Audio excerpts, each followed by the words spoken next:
namu sempurna.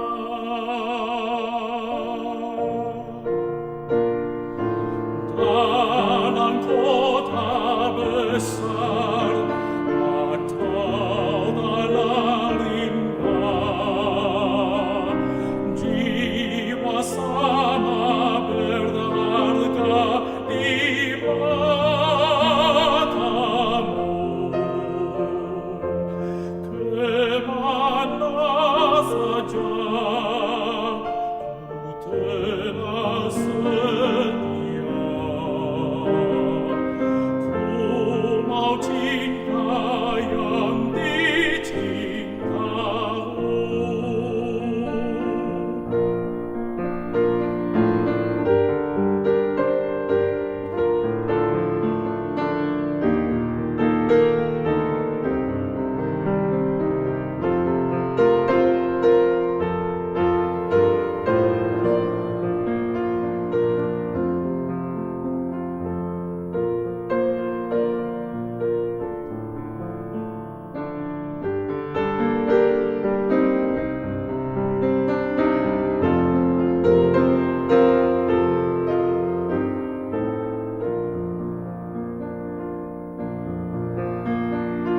Kemana saja ku telah sedia, pimpinan Tuhan tak pernah bersalah. Tolongku Tuhan, memikul salibmu. Tuhan pimpin namu sempurna. Dalam kota besar atau dalam limbah, jiwa sama berharga di matamu. Kemana saja ku telah sedia, ku mau cinta yang dicintamu.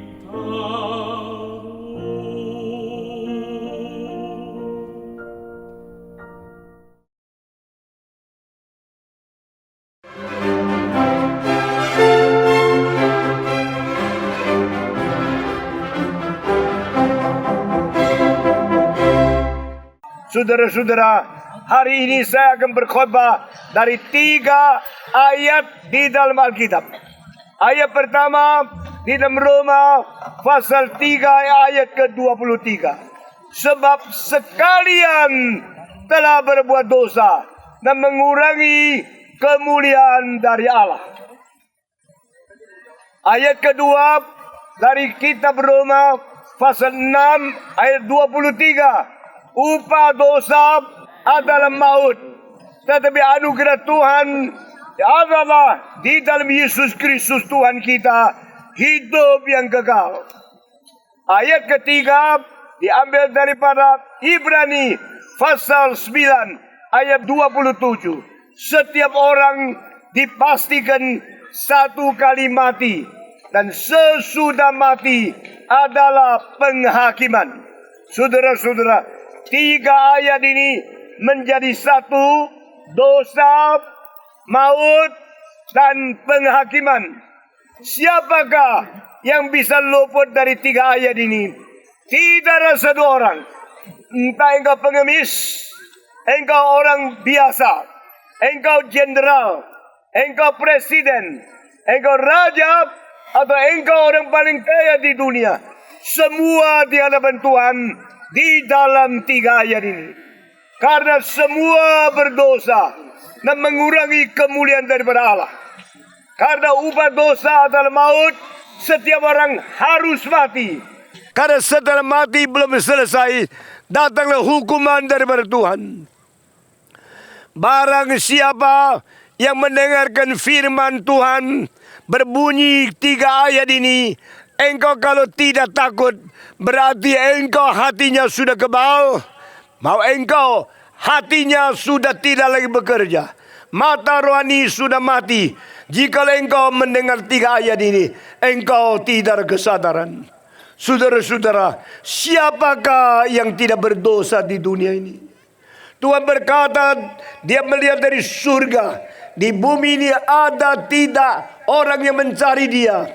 Jawaban adalah seorang pun tidak. Tuhan melihat dari surga kepada bumi ini.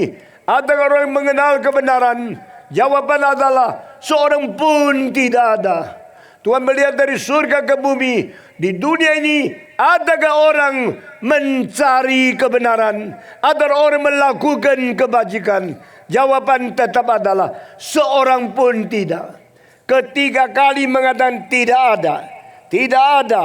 Seorang pun tidak ada. Muncul di dalam Mazmur 14. Muncul di dalam Mazmur 56. Muncul lagi di dalam Roma pasal 3 ayat 10 sampai 12. Siapakah kita? Kita semua adalah manusia yang kurang ajar. Manusia yang murtad. Manusia melawan Tuhan. Manusia yang membangkang. Kita semua berdosa. Kita semua tidak mencari Allah. Di dalam agama manusia bukan mencari Allah. Di dalam agama manusia mencari berkat Allah. Mencari anugerah Allah.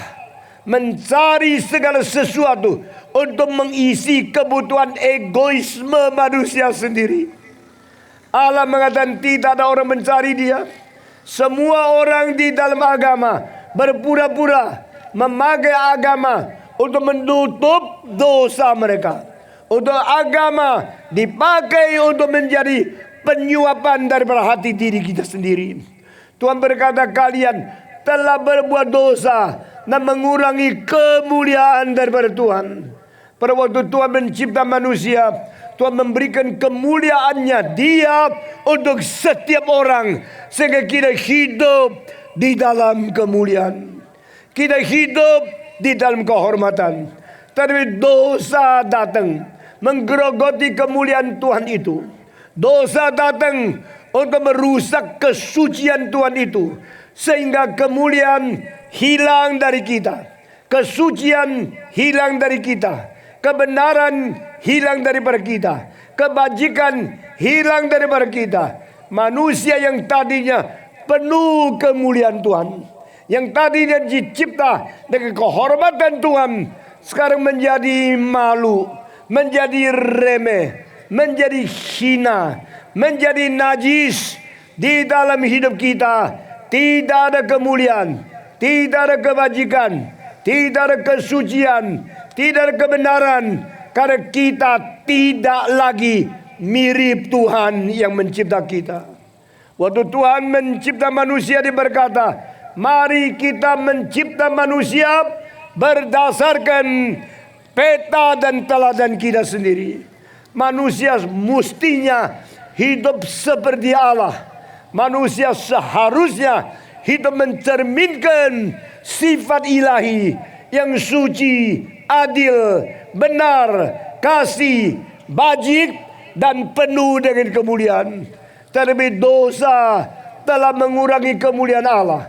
Sehingga tidak ada satu orang di dunia yang dinilai oleh Tuhan sebagai manusia yang mulia lagi. Manusia sudah mengurangi kemuliaan Tuhan, sehingga kemuliaan Tuhan tidak ada lagi di dalam hidup kita yang boleh merefleksikan sifat ilahi. Saudara-saudara sekalian, dosa bukan hanya mengurangi kemuliaan Tuhan. Dosa menggerogoti hidup, sehingga di mana ada dosa, di situ menuju kepada kematian. Di mana ada dosa, hidup itu dirusak, hidup itu dihancurkan, hidup itu digerogoti, dan hidup itu menuju kepada kematian. Adakah orang yang tidak bisa mati di dunia? Dari zaman Adam sampai sekarang, adakah manusia yang tidak pernah mati? Adakah orang bisa meluput dari kematian? Di dalam Mazmur berkata, peperangan ini terlalu berat. Tidak ada satu orang yang bisa luput dari kematian. Oh saudara-saudara sekalian, Entah berapa kaya engkau, jangan kira dengan uangmu engkau bisa mensuap iblis supaya dia tidak melakukan kematian kepadamu. Tidak peduli engkau berapa kaya, jangan kira engkau bisa pakai dokter untuk mengobati segala penyakitmu sehingga engkau tidak kematian. Tidak ada satu orang yang bisa luput dari kematian. Dari zaman pertama sampai akhir zaman, dosa adalah fakta yang tidak pernah berubah. Dari manusia pertama sampai manusia terakhir pada akhir zaman, tidak ada satu orang yang bisa luput dari fakta dia harus mati. Saudara, engkau bermain-main, engkau kira engkau hidup terus, engkau kira engkau hidup tidak habis-habis. Anak kecil kira umur itu panjang. Kapan saya menjadi pemuda? Kapan saya menjadi orang dewasa? Kapan saya menjadi orang tua? Terlalu panjang. Semua anak kecil kira hidupnya panjang sekali. Tapi semua orang tua rasa hidupnya terlalu pendek. Bukankah seperti kemarin baru saya dilahirkan? Bukankah seperti tadi saya masih anak remaja? Mengapa sekarang menjadi tua? Saudara-saudara sekalian, waktu Stephen Tong masih muda, dia mempunyai pikiran sama seperti orang lain.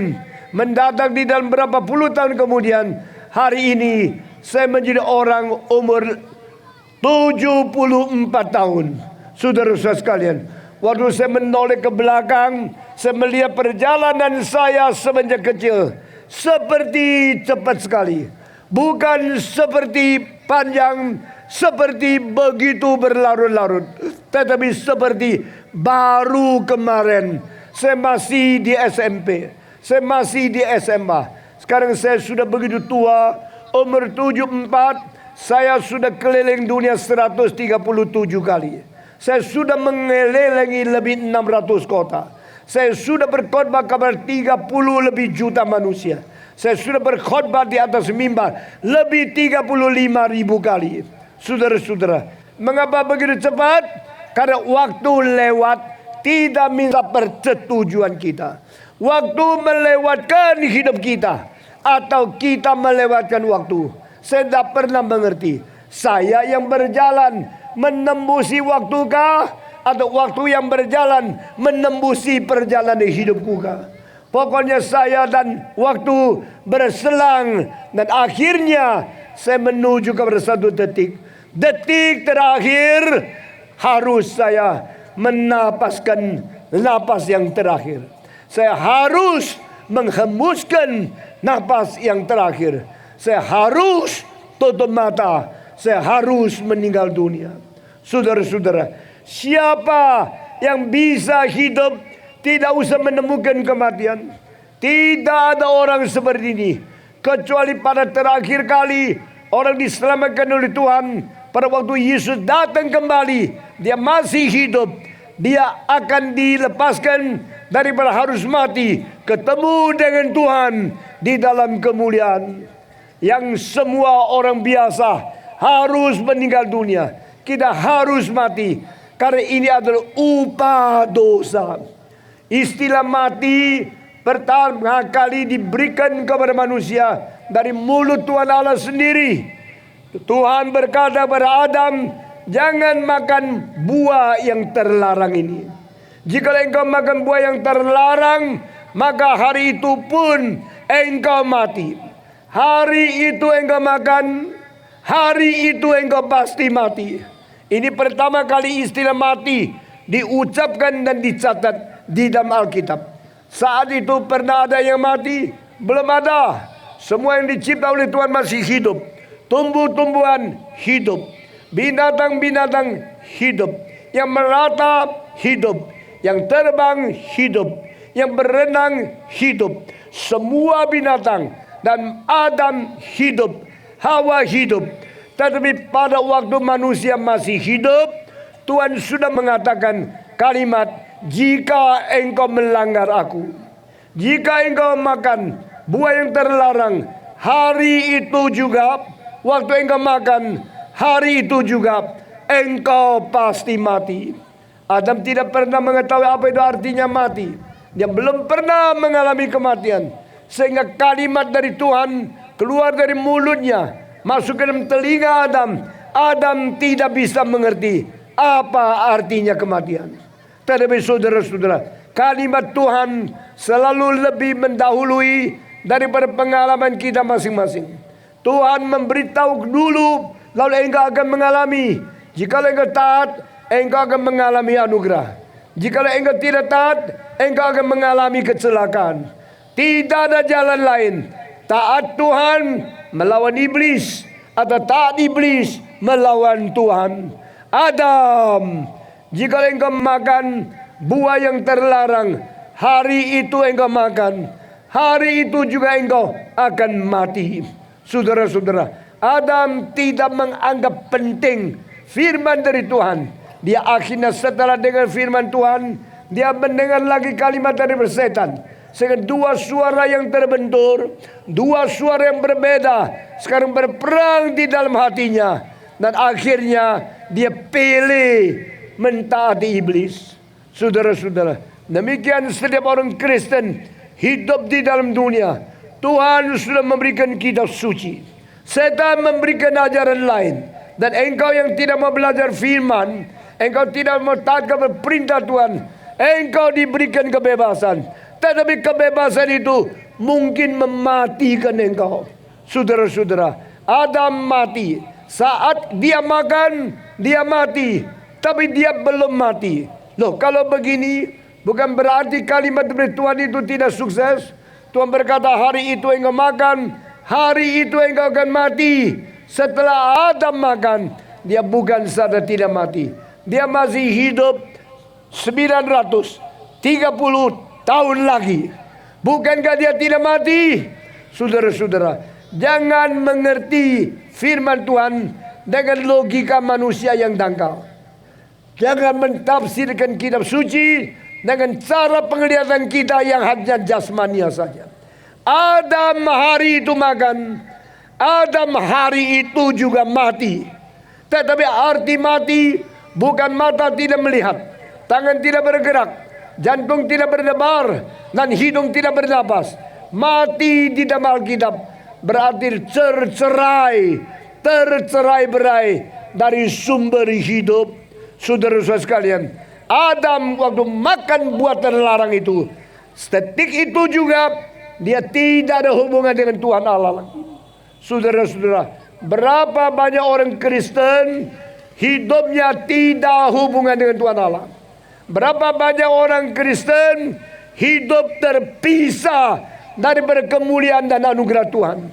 Engkau hanya hidup di dalam dirimu sendiri yang mengikuti birahi, mengikuti kemauan seks, mengikuti keinginan narkoba, mengikuti akan perjinahan yang telah menggerogoti engkau. Engkau mati karena engkau tidak berhubungan dengan Tuhan Allah. Orang yang berhubungan dengan Tuhan, sedikit kesalahan bikin dia takut, sedikit dosa bikin dia sedih. Sama seperti matamu dari orang yang hidup, sedikit pasir bikin engkau susah sekali. Saudara-saudara, orang mati pasirnya dikasih 1000 pasir, matanya dikasih 1000 pasir, dia tidak jerit, dia tidak sakit karena dia sudah mati. Tapi orang hidup, kalau ada sebutir pasir kecil masuk ke dalam matanya, dia langsung tidak tahan, dan air mata mengalir terus. Dia tidak bisa terus kecuali pasir itu dikeluarkan dari matanya. Saudara-saudara, John Calvin mengatakan, a saint is not a man without committing sin, but a saint, a true Christian, is a man with a very great sensitivity toward his very small sin. Calvin berkata, orang suci bukan orang yang tidak pernah berbuat dosa, tapi orang suci, orang Kristen yang baik adalah orang yang mempunyai kepekaan yang besar terhadap dosa kecil yang diperbuat. Sama seperti mata tidak bisa toleransi sebutir pasir, orang Kristen yang mencintai Tuhan, yang hidup dalam kesucian, dia tidak bisa terima sedikit pun dosa di dalam hatinya. Saudara-saudara, biar khotbah pada malam ini menggugah engkau supaya engkau tidak lagi bertopeng, tidak lagi pura-pura, tidak lagi menipu diri, tidak lagi melarikan diri dari mata Tuhan yang seperti api yang bernyala-nyala, seperti pisau pedang yang bermata dua. Saudara-saudara, Tuhan mengetahui keadaan kita masing-masing. Dosa mengurangi kemuliaan Tuhan, dan upah dosa itu adalah maut. Tuhan tidak pernah merencanakan manusia harus mati. Tuhan tidak pernah menghendaki manusia harus mati. Tuhan mau manusia hidup, maka Dia janjikan kita hidup yang kekal.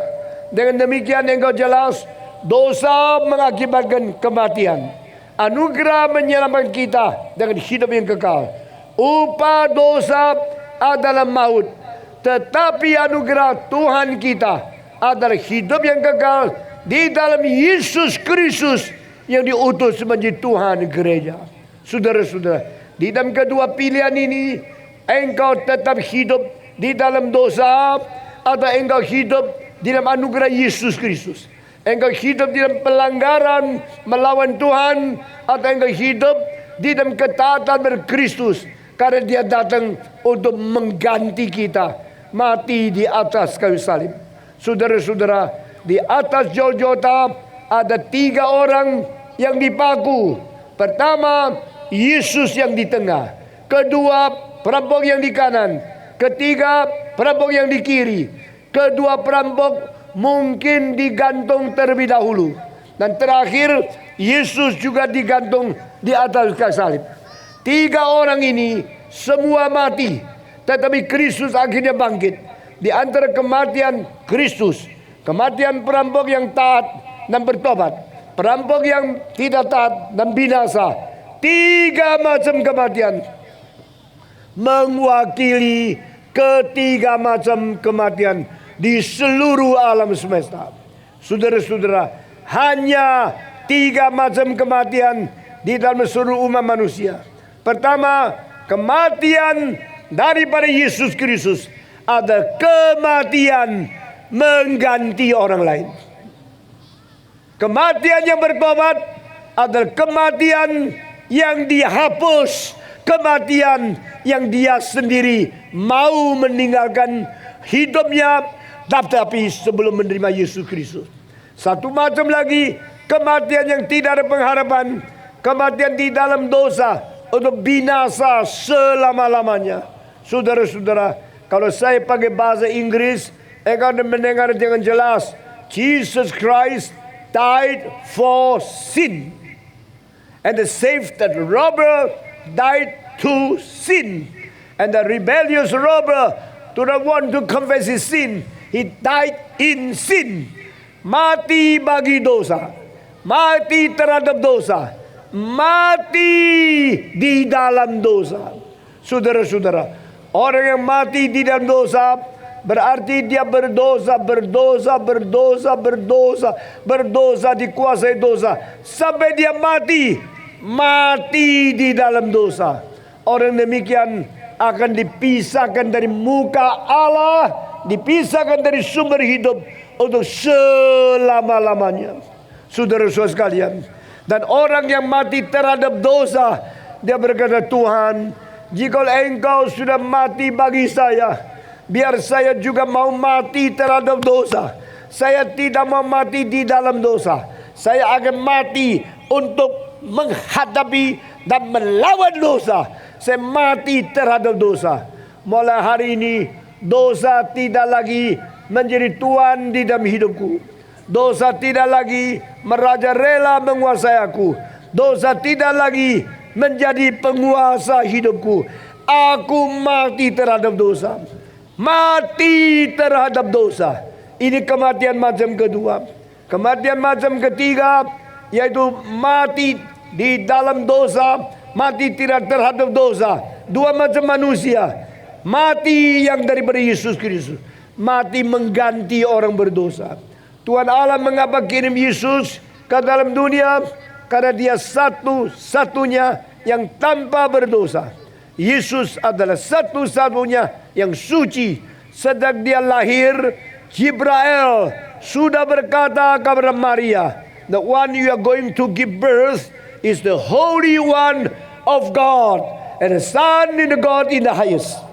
Anak yang kau akan lahirkan adalah yang kudus dari Allah, dan adalah anak Allah di tempat yang maha tinggi. Yesus Kristus adalah satu-satunya yang kudus. Setan adalah satu-satunya yang si jahat, yang membuat banyak orang berbuat jahat mengikuti dia. Yesus Kristus satu-satunya yang suci, yang akan membawa banyak manusia kembali kepada kesucian dan hidup di dalam kebenaran Tuhan Allah. Saudara-saudara sekalian, si kudus, sang kudus, sang benar, yaitu Yesus yang datang ke dalam dunia. Di dalam Kisah Para Rasul pasal ke-7, Stefanus berkhotbah, Allah telah mengirim yang kudus itu, yang suci itu datang kepadamu, tetapi kamu telah memaku dia di atas kayu salib. Yang dipaku di atas salib adalah yang suci, yang benar. Ini pentingnya. Jika yang dipaku di atas kayu salib adalah orang biasa, meskipun dia begitu sakit, begitu sedih, begitu menanggung dosa, begitu menanggung sengsara seperti engkau dan saya, tidak bisa dia menyelamatkan engkau, karena dia sendiri orang berdosa. Tetapi Kristus di atas kayu salib, dia adalah yang tidak berdosa, yang tidak bercacat celah. Dia adalah yang paling suci. Maka kematian Kristus menjadi juru selamat. Kita bersyukur kepada Tuhan. Demikian Allah mengasihi isi dunia sehingga dikaruniakannya anak yang tunggal itu diberikan kepada orang berdosa, mati bagi mereka, supaya barang siapa yang percaya kepada dia jangan binasa, melainkan beroleh hidup yang kekal. Saudara-saudara sekalian, setelah mati selesaikah? Tidak. Setelah mati berhenti hidupkah? Tidak. Engkau tetap hidup di dalam dunia akhirat. Waktu engkau hidup di dalam dunia ini, engkau mempunyai tubuh, dan tubuh bersifat sementara. Tetapi setelah Allah menciptakan manusia, di dalam satu klimaks dari penciptaan seluruh alam semesta, di dalam Pengkhotbah pasal 3 ayat 11 mengatakan, setelah Allah menciptakan segala sesuatu yang baik dan sempurna, dia memberikan sifat kekekalan ke dalam hati yang disebut manusia. After God had created all things, He put the eternity into human heart. Itulah sebab engkau berlainan dengan segala binatang, engkau berlainan dengan segala makhluk. Engkau adalah satu-satunya ciptaan Tuhan yang mempunyai kekekalan. Kalau engkau mempunyai kekekalan, berarti setelah mati engkau tidak berkesudahan. Setelah engkau mati, engkau tidak selesai. Kucing mati, selesai. Harimau mati, selesai. Sapi mati, selesai. Kuda mati, selesai. Tetapi manusia mati, dia tidak selesai. Dia harus berdiri di hadapan Tuhan untuk menghitung kira-kira, untuk selama-lamanya bertanggung jawab kepada Tuhan. Alkitab berkata kepada kita, bersiaplah engkau bertemu dengan Tuhanmu. Setelah kita mati, kita akan berdiri di hadapan Tuhan. Yang percaya dia kembali berdiri di hadapan dia. Yang tidak percaya dia tetap harus berdiri menghadap dia. Orang ateis setelah mati dihakimi oleh Tuhan. Orang Kristen setelah mati berjumpa dengan Tuhan. Saudara-saudara, apakah engkau kira setelah mati selesai? Alkitab mengatakan tidak. Ayat pertama, sekalian telah berbuat dosa dan mengurangi kemuliaan Allah. Ayat kedua, hari ini upah dosa adalah maut. Dan ayat ketiga, hari ini setelah mati ada penghakiman. Pada waktu Allah menghakimi manusia, tidak ada satu orang tahan berdiri. Pada waktu Allah menghadapi manusia, mengadili manusia, Tidak ada satu orang bisa menutup dosanya. Tidak ada seorang bisa memungkir. Tidak ada seorang bisa melarikan diri. Tidak ada seorang bisa menyuap Tuhan Allah. Karena Allah yang suci dan adil akan melakukan penghakiman berdasarkan keadilan Tuhan yang tidak berkompromi. Dan saat itu presiden yang korupsi harus dihukum. Gubernur yang korupsi harus dihukum. Bupati yang korupsi harus dihukum. Manusia yang berdosa harus dihukum. Raja akan dihakimi. Presiden akan dihakimi. Pelacur akan dihakimi. Semua guru akan dihakimi. Semua manusia akan dihakimi. Pemimpin agama juga akan dihakimi. Tidak ada satu orang bisa melarikan diri dari Tuhan. Saudara-saudara, Indonesia beberapa tahun terakhir ini terus menangkap koruptor. Banyak pembesar gemetar.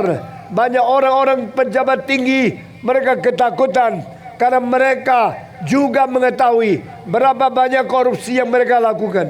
Nah, mereka ketakutan terbongkar, mereka ketakutan ketangkap, mereka ketakutan masuk penjara, mereka ketakutan nama mereka menjadi busuk. Sebenarnya sudah busuk, cuma belum diketahui saja. Sebenarnya sudah rusak, belum terbongkar saja. Saudara-saudara, mungkinkah engkau melarikan diri dari penghakiman Tuhan? Mungkinkah engkau menghindarkan diri dari murka Allah? Waktu murka Allah sudah dinyatakan kepada manusia, engkau akan berteriak, gunung, jatuhlah kepadaku. Oh bukit, tutuplah kepadaku, supaya aku boleh tertunduk. Karena saya melihat ada domba Allah yang marah, saya ketakutan. Hari itu tidak peduli engkau berapa kaya, engkau berapa pangkat, engkau berapa hebat, engkau berapa gengsi di desamu, di zamanmu, di kotamu, di provinsimu, di negerimu, di hadapan Tuhan Allah, semua akan terbongkar. Itu sebab saudara-saudara, malam ini saya berkata kepada engkau, Tuhan mencintai engkau. Tuhan tidak mau engkau binasa. Tuhan tidak mau engkau berjalan terus di dalam kegelapan. Tuhan mau engkau menjadi orang yang jujur, yang rendah hati, yang ikhlas, yang berkata kepada dia, ampunilah saya, beri hidup yang baru kepada saya. Kristus lahir bagimu. Kristus hidup suci bagimu. Kristus mengalahkan pencobaan bagimu. Kristus berdoa di Getsemane bagimu. Kristus mati di atas Golgota bagimu. Kristus bangkit bagimu. Kristus naik ke surga, duduk di sebelah kanan Allah bagimu. Kristus berdoa syafaat bagimu. Kristus akan kembali datang menyelamatkan engkau. Barang siapa yang sungguh-sungguh menerima Tuhan sebagai juru selamat, mengaku dosa dan bertobat, sungguh-sungguh meninggalkan dosa, sungguh-sungguh membuka hatimu, undang Yesus Kristus yang masuk ke dalam hatimu, maka engkau akan selama-lamanya mendapatkan hidup yang kekal. Indonesia Timur banyak orang Kristen, tapi Indonesia Timur banyak orang sakit AIDS karena sambil ke gereja, sambil cari pelacur, sambil beribadah kepada Tuhan, sambil homoseks. Sampai kapan engkau hidup seperti ini? Jika malam ini engkau tidak mau bertobat, saya berkata kepadamu, setan di ambang pintu akan menelan engkau, akan memperoleh engkau, akan merebut engkau menjadi miliknya untuk selama-lamanya. Tetapi jika malam ini engkau sungguh-sungguh menangis, bertobat, meninggalkan dosa, dan dengan rendah hati dan ikhlas minta kepada Tuhan, ampunilah dosaku, selamatkanlah jiwaku, berilah hidup yang baru kepadaku, tuntunlah aku menuju jalan hidup yang kekal. Jikalau malam ini engkau kembali kepada Tuhan, Tuhan berkata, di sini saya menerima engkau sebagai anakku, saya memberikan hidup yang baru kepada engkau. Karena barang siapa di dalam Kristus, dia menjadi makhluk yang baru. Whosoever in Jesus Christ, he becomes a new being. He becomes a new creation. You are a new creature before God. Engkau menjadi makhluk yang baru. Engkau menjadi manusia yang diperbarui. Karena Tuhan mencintai engkau. Saudara-saudara, saya segera menutup kebaktian ini pada malam ini. Dan malam ini lewat, tidak kembali lagi. Saya juga tidak tahu kapan saya datang lagi ke tempat ini. Tapi mungkin ini satu-satunya kali Tuhan utus saya menghadap engkau malam ini. Siapa yang berkata, Tuhan, di sini saya sudah mendengar firman, saya sudah mengerti, karena Roh Kudus telah mencerahkan hatiku. Demikian jelas, demikian teliti, dan saya tidak mau meninggalkan Tuhan. Saya tidak mau menipu Tuhan. Saya tidak mau mengeraskan hatiku. Barang siapa yang berkata, saya mau menjadi orang Kristen yang sungguh-sungguh setia mengikut Tuhan sampai selama-lamanya. Jikalau ada orang demikian, biar kita hari ini, sekarang juga ambil keputusan. Yang mau menerima Tuhan. Siapa yang berkata hari ini, saya mau kembali kepada Tuhan dan sungguh-sungguh mau ikut Tuhan setia sampai selama-lamanya. Yang mengambil keputusan seperti ini, saya tidak panggil engkau ke depan. Dan saya minta engkau sekarang menyatakan tekadmu mengikut Tuhan seumur hidup di kota Tomala ini. Orang Kristen yang berjanji seumur hidup mengikut Tuhan. Silakan angkat tangan saudara. Saudara-saudara yang berkata saya mau, angkat tangan saudara. Angkat tangan saudara. Tuhan melihat engkau. Saya tidak tahu kapan kembali lagi, tapi saudara berjanji dan saudara minta Tuhan memberi kekuatan kepada engkau. Ada lagi berkata saya juga, angkat tangan. Saudara-saudara Kristen mungkin digoda, dianiaya, dicobai, disiksa. Tapi biar orang Kristen setia kepada Tuhan sampai akhir. Siapa lagi? Kita sambil angkat tangan, sambil menyanyi, Bapa terima kasih. Semua menyanyi. Bapa terima kasih. Bapa terima kasih. Bapa di dalam surga, puji terima kasih. Mari kita berdoa dengan angkat tangan di hadapan Tuhan. Berdoa di hadapan Tuhan. Bapa di dalam surga, engkau telah melihat kota Tomala. Engkau telah melihat anggota-anggota yang ikut. Manusia yang berada di kebaktian ini. Engkau lah yang telah mengirim mereka datang ke dalam lapangan ini. Dan engkau telah yang mengirim hamba-Mu berkhotbah kepada mereka malam ini. Kami berdoa kiranya engkau tidak meninggalkan kami, tidak membuang kami, tapi menyatakan kuasa kemuliaan engkau untuk menerima kami sebagai orang yang setia kepada-Mu. Dengar doa kami yang kami panjatkan dalam nama Yesus Kristus, penebus dan juru selamat kami yang hidup. Amin.